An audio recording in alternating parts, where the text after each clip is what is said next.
የተወደዳችሁ ተከታታዮች እንዴት ናችሁ? ዛሬ በገጽ 188 ምዕራፍ 33 ተመልሼ መጥቻለሁ።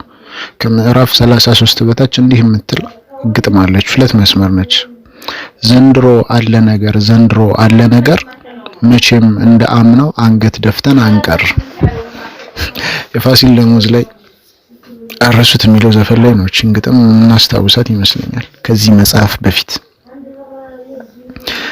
በቀን አደባባይ እንደ ልማዳቸው ይድፉን እንጂ አንገትስ አንደፋም ዘንድሮ። እስኪ በቀን ደፋን ለመጣው ለሄደው ሰገድን አጎበደድን። በራች ስንል ተስፋችን እፍ ሊሏት ይንተፋተፋሉ።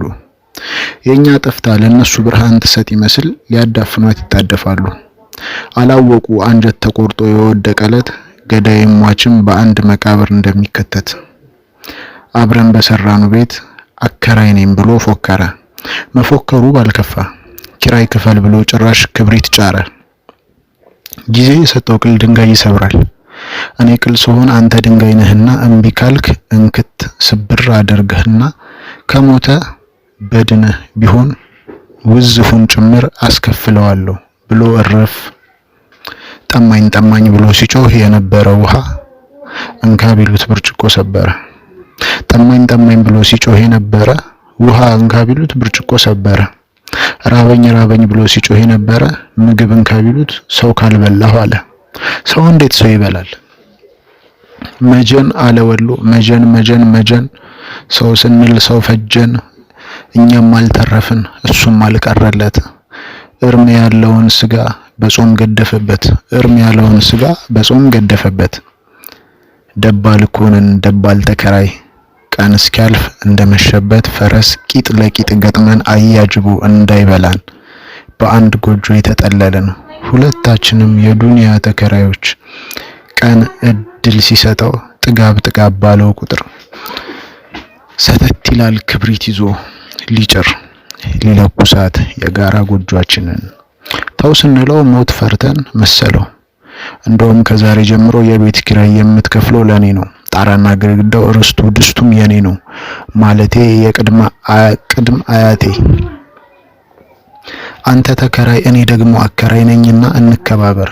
አፍ ከፍቶ ጥርስ አግጦ መሳቅም ሆነ መውጣት መግባት በኔ በአከራይ ፈቃድና ደንብ እንጂ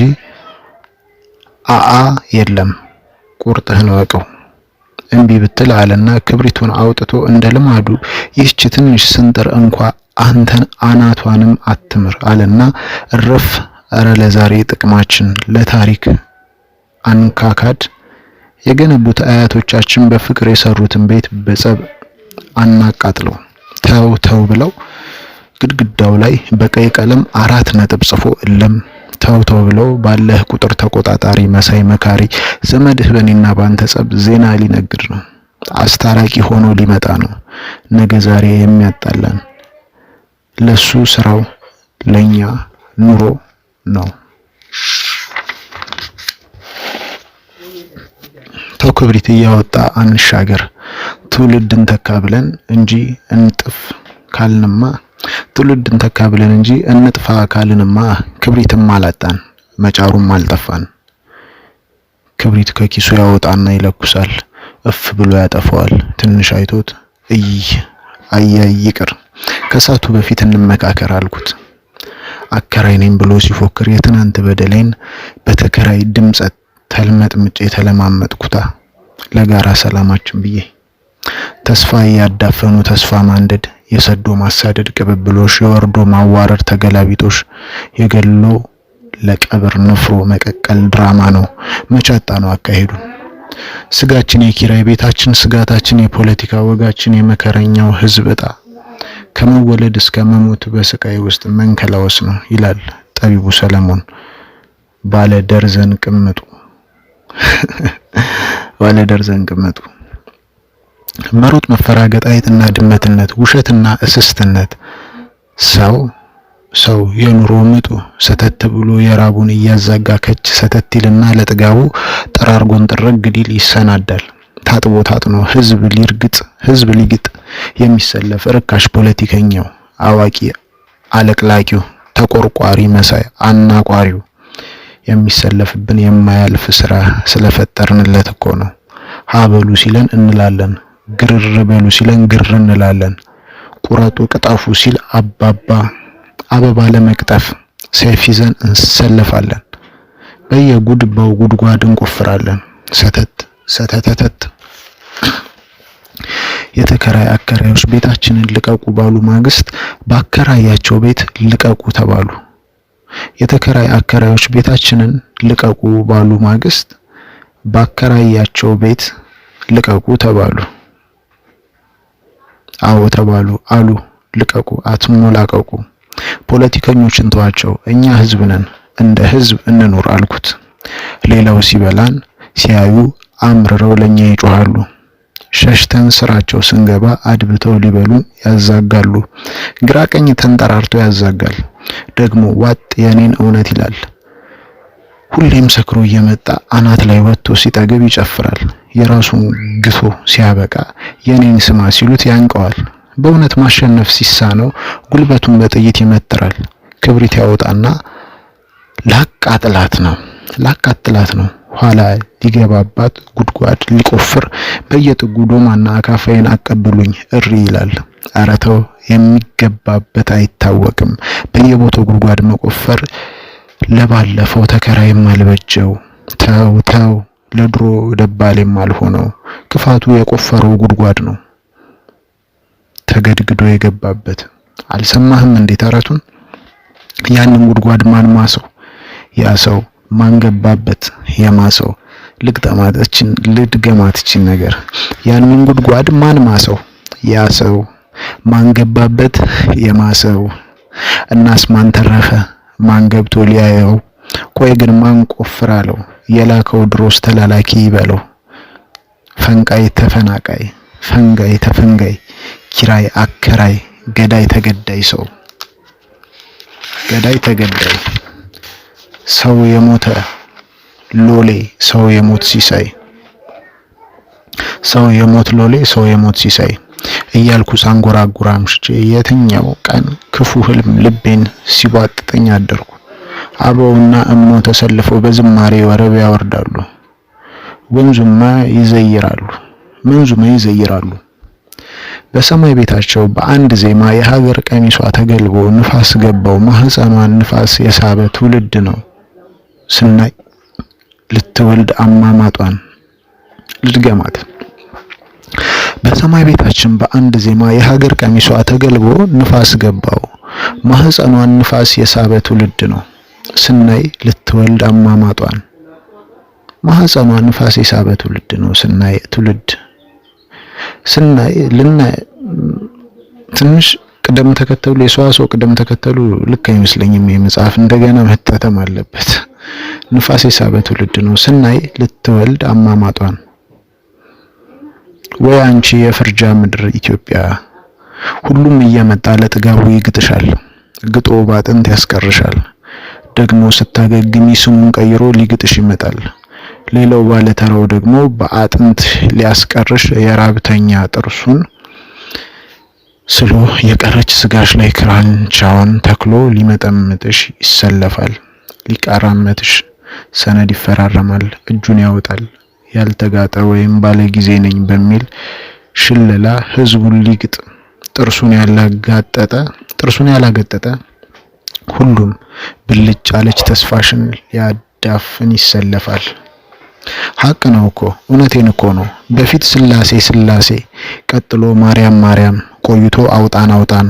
በገዛ ቤታችን አዛዥ ሆኗል ሴጣን ባለስልጣን፣ ሴጣን ባለ ወንበር፣ መፍታት እንደ ልቡ ማሰር። ሰንሰለቱን ከእጃችን ይፈቱና ነፃ ወጣን ብለን ስንጨፍር ለካስ ካቴናው ቦታ ቀይሮ ነው። ከእጅ እግራችን የነበረው በውስጥ ለውስጥ ለካስ አእምሯችን ላይ ተሸምቅቋል። ቢናገራቸው አይገባቸው። ስታሳስሩ ስትፈቱ ከምትንገላቱ በቤታችን ይሁን በቃ እስር ቤቱ ብንል አይገባቸው። እግዜር ምን ትላለህ? ዝም። እግዜር ዝምተኛ፣ እግዜር ሚስጥረኛ። አንተ ምን አለብህ? ዝም ብለህ ተኛ። አንጋጠን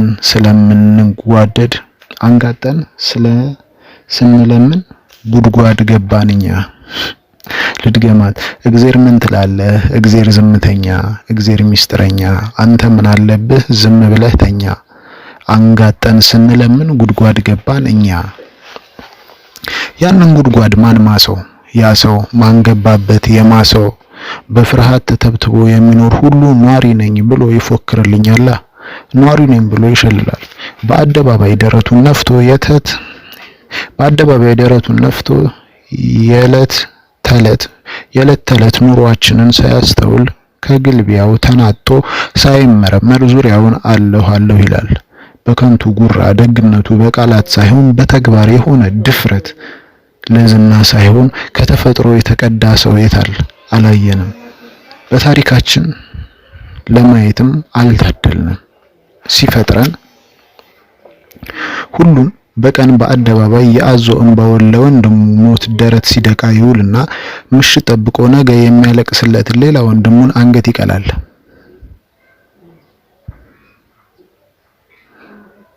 አፈናቅሎ አስሮበት ሲያበቃ የእርዳታ ስንዴ ይሰበስብለታል። ሲቀለድበት የደም ሱስ አለብን ሁላችንም፣ በደማችን ሁላችንም በተራችን ልክ ጊዜ ፈቃድ ሲሰጠን የምንወዘው ቅምጥ ክፋት አለብን።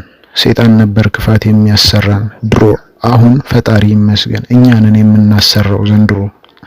ሰው አስቶኝ ማለት ጀምሯል አሉ ሲጠየቅ ኮራ ብሎ የልማዳችንን ወርሶ። ያ የድሮ ደባሌም ሲፎክር ኖሮ ነው የተበላው። ተው ጠግቦ ነው ጣራና ግድግዳውን በላይ ሸጦ ይግረም ሲል ኪራይ ሲያስከፍለኝ ኖረና ከፍቶ የእጁን ከፈለው። ክፋቱ የእጁን ከፈለው። ጥርግ ለባለ ተራ ደባል አስረክቦኝ በግዱ እየተነፋረቀ ቀጣይ ተራውን ጥበቃ ተመሸገ። አየር ወለድ ነኝ ይላል ነፃ አውጪ ኮማንዶ። ታዲያ አንገትህን ቆርጬ ለቀይ ባህር አሳ እራት ነው ማበላ ይለኝ ነበር። እሱም እንደ ባለ ተራው የዘንድሮ ደባሌ ሲጠግብ ይፎክራል።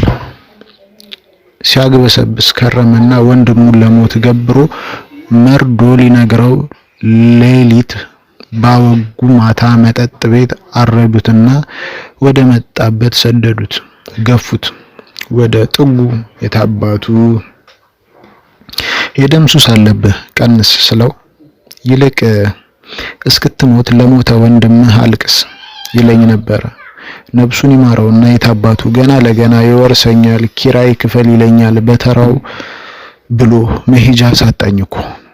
ታጋይ ነኝ ባይ ወንበዴ የእጅ አመለኛው መደዴ።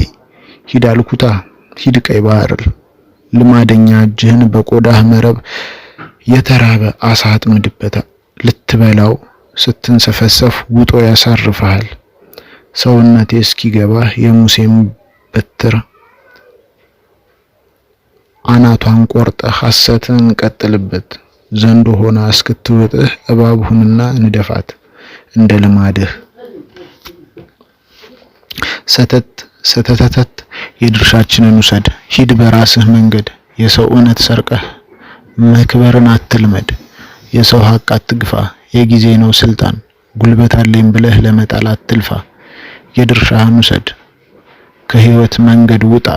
እውነቴን አትንካት ቀኔን አታገርጣ። የኔን ለኔ ተዋት ያንን ጉድጓድ ማን ማሰው?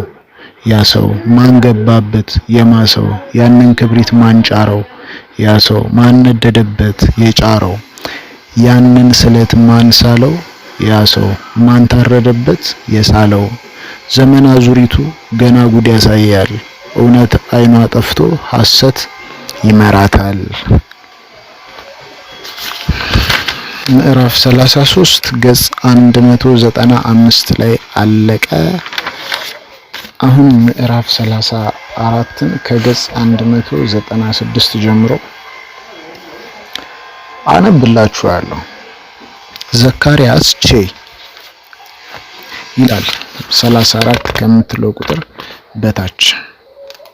እንግዲህ ከዚህ በፊት ባሉት ምዕራፎች ስለ ዘካርያስ ቼ አንብበናል። እዚህ ላይ ደግሞ ምን ሊለን እንደሆነ እስኪ እንስማ። ስለ ዘካርያስ ቼ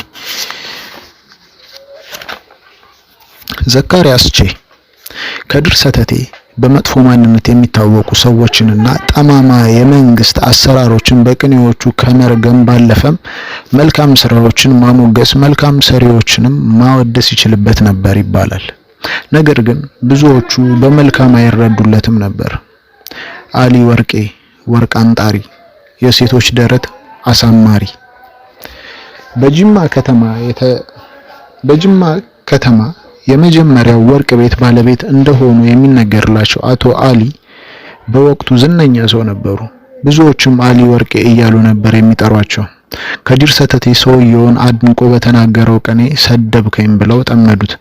አሊና ከድር ተኮራረፉ። አሊ ወርቄ ትልቁ ዝናቸው ከወርቅ ነጋዴነታቸው ባሻገር ልጃገረዶችን አሳዳጅነታቸው እንደነበርም ይወሳል። ከወጣትነታቸው ጀምሮ ጎልማሳነታቸውን አገባደው ወደ እርጅና የተቀላቀሉት ድንግል ሴቶችን በማሳደድ ነበር ይባላል። የካበተ ሀብታቸው ደግሞ ይህን ተግባራቸውን አቅልሎላቸው ነበር። ታዲያ የማይቀረው እርጅና እየገሰገሰ መጣና እጅ አሰጣቸው። አቅም እየነሳቸው ሄደና የከዘራ ወዳጅ አደረጋቸው። የለመዱትን የልጃገረዶች ገላ መጎብኘት ነሳቸው። እያዩ ብቻ በቁጭት ማለፍ ሆነ አቅማቸው። ከድር ሰተቴ ይህን እውነት አሳምሮ ያውቃል። እናም አንድ ቀን መንገድ ላይ ተገናኙ። ቆም ብሎ እየሳቀ አያቸው። በንዴት ዞር ብለው አፈጠጡበት። ምን አባት አፈጣለህ አንተ ቀውስ አሉት እየበገኑ።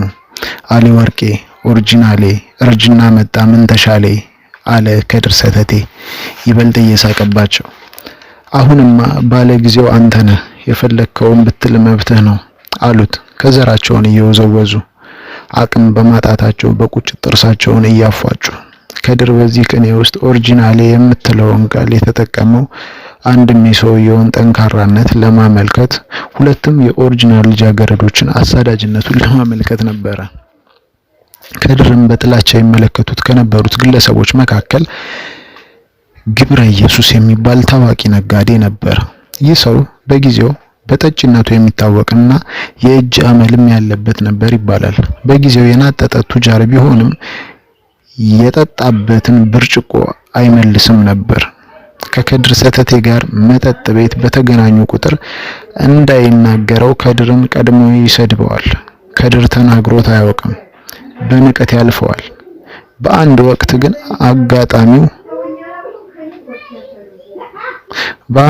ግን አጋጣሚው ተፈጠረ። የሰውየው ወንድም አስመራ ውስጥ መሞቱን ከድር በተባራሪ ቀድሞ ሰማ። በሁለተኛው ቀን ሊነግረው ማምሻውን እንደ ልማዳቸው ሲገናኙ እንዲህ አለው ይባላል። ገብረ ኢየሱስ ከሱስህ ቀንስ፣ ለሞተ ወንድምህ አልቅስ። ምጻተኛው ባለቅኔ በአንድ ንግግር ውስጥ ሶስት መልእክቶችን አስተላልፎለታል። ሁለቱ የመጠጥና የስርቆት ሱስህን ቀንስ ሲሆን፣ አንደኛው የወንድሙን ሞት በአደባባይ አረዳው። የደርግ ባለስልጣናት ከድርን ውሎና ስለነሱ የተናገረውን ለቃቅሞ የሚያደርስላቸው አንድ ጸጉር አስተካካይ መደቡበት። ይህ ጸጉር አስተካካይ ከከድር ጉዳይ በተጨማሪ የወጣቶችን ሁኔታ መረጃ በተለያዩ ዘዴዎች እየጠባ ለባለስልጣኑ ያደርስ ነበር ይባላል። ከድር ሰተቴ እስር ቤት ሁለተኛ ቤቱ ነበርና በአንድ ወቅት ይህ የባለስልጣናቱ ጆሮ ከድር ወደ ታሰረበት ጣቢያ ሌላ ሰው ሊጠይቅ ድንገት ይከሰታል። ከድር ከውስጥ በኩል ሆኖ አይቶት ነበርና በንዴት ጓደኛውን እንዲህ ሲል ጠየቀው። ሚስጥር እየጠባ ውጪ ያለውን ሰው ሁሉ አሳስሮ ጨረሰ እንዴ? ይሄ ጆሮ እዚህ ደግሞ ምን ሊሰራ መጣ? ከዚያም ፍንጥር ብሎ ተነስቶ ድንጋይ አንስቶ እስረኞቹን መጠየቂያ አጥሩ አጠገብ ይደርስና መጮህ ይጀምራል። የኛ ሰው በደማስቆ ኮፈኑን ላነሳው ነው እያለ ደጋግሞ ጮኸ። ንግግሩ ለማንም ግልጽ መሆን አልቻለም። ወዲያው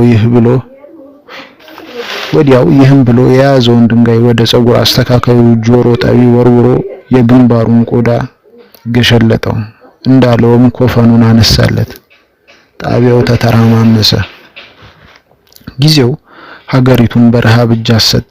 በ1976 ዓመተ ምህረት የረሃብ ስጋት በየቀየው ጓዙን ጠቅልሎ ገባ።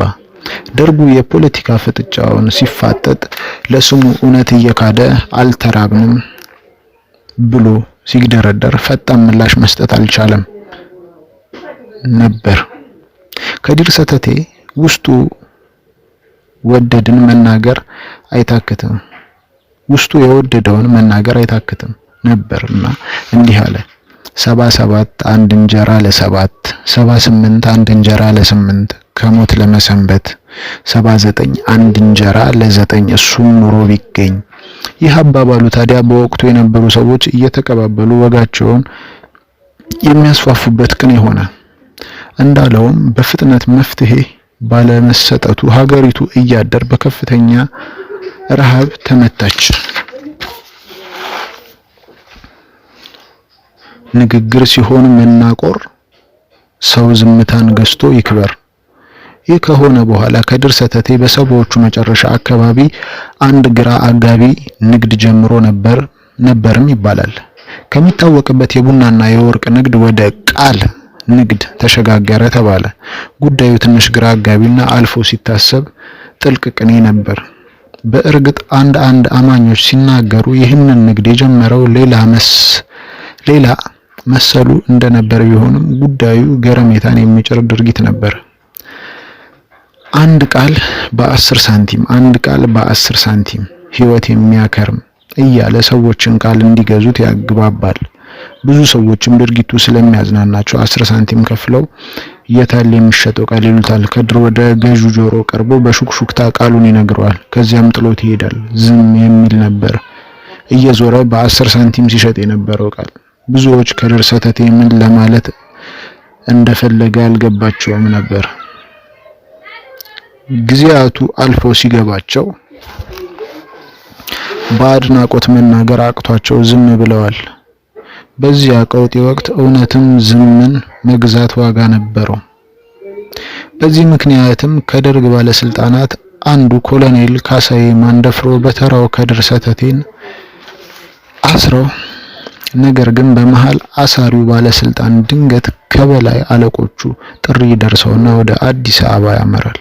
በዚህ መሃልም ሌላ ከፍተኛ ባለስልጣን በአጠቃላይ በሀገሪቱ ማረሚያ ቤቶች ላይ እየዞረ የእስረኞችን ሁኔታ ይጎበኝ ነበርና ድንገት ጅማ ተከሰተ። በጉብኝቱ ወቅትም እስረኞችን በሰልፍ ደርድሮ የታሰሩበትን ምክንያት አንድ በአንድ ይጠይቅ ጀመር። በቀላል ወንጀል የገቡትን ለብቻ ይለያል። በዚህ ሁኔታ እያጣራ ከድር ላይ ይደርሳል። የማረሚያ ቤቱ ኃላፊ ግን ከድርን ያሰረው ከፍተኛ አመራር ነውና እሱ ካልመጣ ጉዳዩ መታየት የለበትም፣ እሱን ባታናግረው ይሻላል ይሉታል። ከድር ንግግራቸውን ሲሰማ ድምጹን ከፍ አድርጎ ጥያቄ ሰነዘረ። ኮሎኔል ካሳዬ ማንደፍሮ አዲስ አበባ ሄዶ የቀረ እንደው ከድር ሰተቴ እዚህ ሊበሰብስ ነው? የእስር ቤቱ ኃላፊዎች ተንጫጩ። ከሄደ ገና 2 ቀኑ ነው፣ አትዘባርቃሉት። ከድር ምላሽ አልሰጠም። ወንጀሉ ቀላል ቢሆንም የመፈታት እድሉ ግን ለጊዜው ተጨናገፈበት።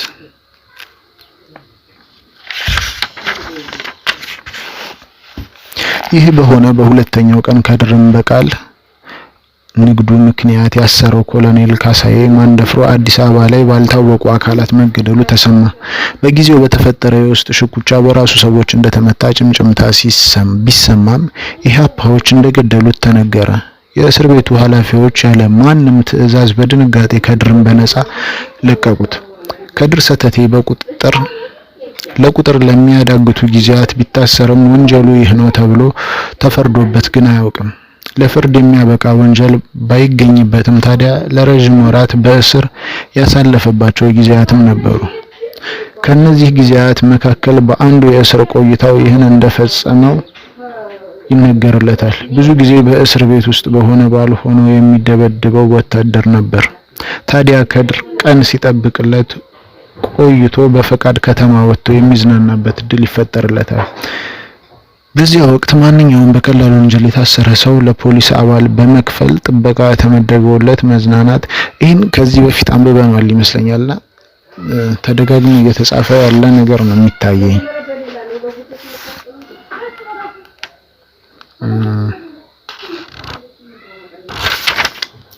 ስለዚህ ሻምበል ባሻ የጉቦ ዋሻ አብሉኝ ለዋጥ ሰልቃጭ ብቻ እቺን አንቀጽ እቺ ነች አዲስ አንቀጽ እዚህ ላይ ያልተደገመችው።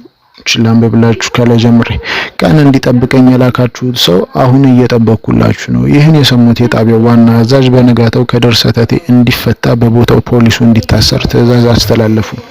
በእርግጥ የከድር ሰተቴ የልብ እውነታ አንድና አንድ ብቻ ነበር። ውሸትን መጠየፍ ፍርሃትን ባስጎነበሰው ትውልድ መሃል እንደሱ ቀና ብሎ እውነት የመናገር ሰው ለሀገርም ኩራት ነው። እንደ ሻማ ቀልጦ ቢያልፍም ቅሉ በተኙት አንቂ ደውል ይሆናሉ።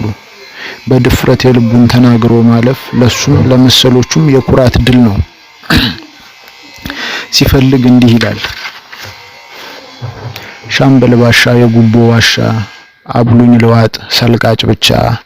በዚያ ዘመን የነበሩ ባለስልጣናት ምን ያህል በጉቦ እንደተጨመላለቁና ጉቦ ከመብላትም አልፎ የጉቦ ዋሻ እንደሆኑ ሊያመለክት የተናገረበት ይህች አባባል ግን አሳሩን አስቆጥረዋለች። በተለይም የሻምበልነት ማዕረግ ያላቸው ወታደራዊ ባለስልጣናት ለኔ ነው እኔን ነው ያለው እያሉ እሱን ማሰር ወረፋ ገብተው ነበር ማለት ይቻላል። ምዕራፍ 34 ገጽ 204 ላይ ያለቀ። ቀጣይ በምዕራፍ 35 ገጽ 205 ተመልሼ እመጣለሁ። እስከዛው ድረስ መልካሙን ሊግጠማችሁ ያሰባችሁትን የምታሳኩበት ጊዜ ይሆንላችሁ። ቻው።